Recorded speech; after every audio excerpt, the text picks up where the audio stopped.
дочка старшая прибежала, она говорит, младшая с тобой, София с Аблякем? Я говорю, нет, я говорю, вы же пошли гулять. Она говорит, нет, я говорит, с ними никуда говорит, не ходила гулять. И вот в это время мы все выскочили с детьми.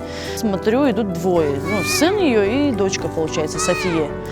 И я говорю, а где Абляким, говорю, остался? А сын ее говорит, ну не знаем, он вроде там, мы, говорит, нагнулись собирать типа цветы, а оглянулись, говорит, его уже не было.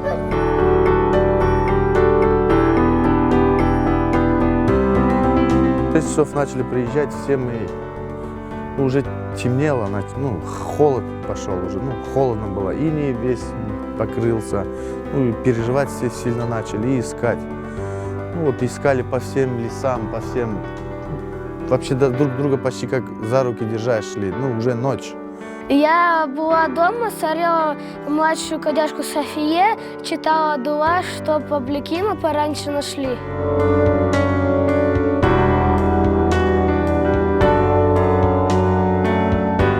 Вообще здесь такое было, крики, радости, все бежали, плакали, отырып, дуалар яптылар мында, там намаз читали, дуа делали все.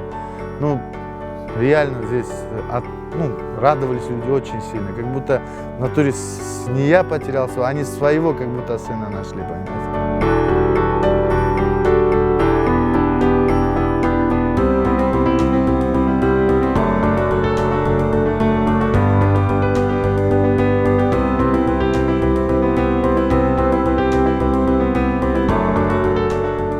Туда пошел? Что, көрдің Абляки? Вон воды. Воды?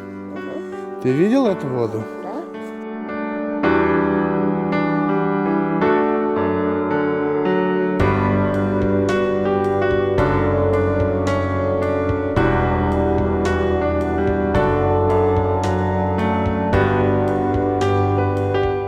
Благодарность, конечно, есть огромная. Большая благодарность.